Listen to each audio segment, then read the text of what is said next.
Hello, my name's Elizabeth Ann Stewart. I'm a spiritual director and life coach based in Chicago, and I would like to share with you some ideas I have for a workshop that I hope to present next year in 2019 at the SDI annual conference, Seeking Connections Between Generations. When I heard the topic, I immediately thought of a topic that I would like to present. And this happens to be very close to my heart. The subject matter is actually tending to the spiritual care of those patients suffering with dementia. And the reason for my investment in the topic is not that I'm a hospital chaplain or that I've done a lot of research on the subject, but rather that for the last 10 years, I have journeyed with my mother in her journey from first diagnosis and the first manifestation of symptoms of dementia to her present state of complete and utter dependency. And it's been a tale of terror and grace. And I use the two words simultaneously, even though they seem to be contradictory. The terror, of course, is something that one would expect. Anyone who's been given a recent diagnosis of dementia obviously feels terrified of what the outcome might be. And though my mother actually never knew that she had dementia, she knew something wasn't right. And so the very first manifestations, when she was losing things and losing her way and forgetting, she would become completely anxious and say things like, I know something's wrong, I know something's wrong. What's the matter with me? What's the matter with me? And there was so much anguish and so much distress. And she would ask for the priest and she'd ask for the doctor. And there was little we could do to reassure her. And then, of course, the symptoms got worse, as they do with dementia. There are 7 stages that are well known in the journey from first manifestation to the complete dependency where my mom is now. And we went through all those 7 stages, from my mother losing her way at the very beginning and forgetting names and not being sure who was her daughter and who was her niece.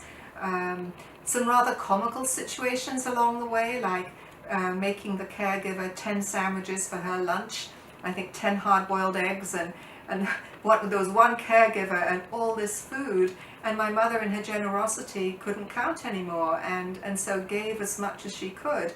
And we actually got to the point of having to hide some of the food so it wouldn't all be given away. And the caregiver would come and say to my dad, she would say, Mr. Stewart, she's made all these sandwiches for me and I can't eat them. What are we going to do?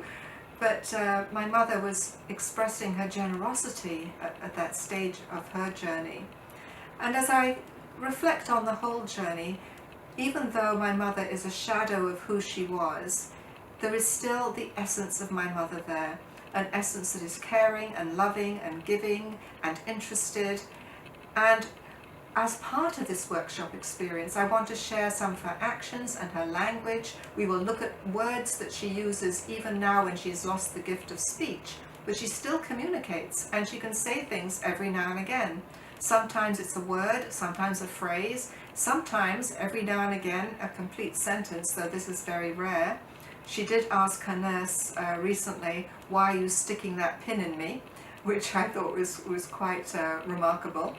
But at other occasions she has expressed compliments, concern, and so by looking at her utterances we can see that even though my mother is in an advanced stage of dementia, she's unable to walk, she's unable to talk, she cannot feed herself, she cannot dress herself, she cannot even stand up. She has lost the use of her hands, she literally can do nothing for herself. But still there is something there. And it's that something there that I want to talk about and awaken the group, the participants, to how do we respond to that something there, whether we are a spiritual caregiver or whether we are a relative working with a loved one or we're working with a friend, somebody that we are trying to help along the way. It's so comforting to know that there is still something there of that person and that our efforts are not in vain. I will also share some of the strategies for self-care, for spiritual care rather, that I came up with for my mom. One of them involved something as simple as a beautiful music box which played O Tannenbaum on it. And I would wind this up, and the Christmas tree was a big crystal dome, and the Christmas tree would go round and round with snowflakes coming down, and my mom would just be mesmerized by it, and so the music was connecting with her so deeply. Also, I want to say that my mom was capable of great love. She still is, but the love of her life was my dad, who died last year at 97, and he was by her side the whole time, and they were still in love at the very end. In spite of all her limitations, my mom could still love with her whole heart and couldn't bear to be away from my dad. They were married 72 years, and in fact, when my dad needed hospital care himself, he did not want to go, and in fact delayed and refused treatment, much to, unfortunately, it was not a good decision for him personally. He did not want to be away from my mom for a minute. So again, my mom is capable of great grieving, and every now and again I'll catch her looking at my dad's photo with tears in her eyes. And somebody might say, oh, she's just got an eye infection, or oh, she's got a cold in her eye. But I see the tears, and I know they're tears of grieving. So as we go into this workshop, it is rather heavy going, especially for anyone who has a story of their own to tell.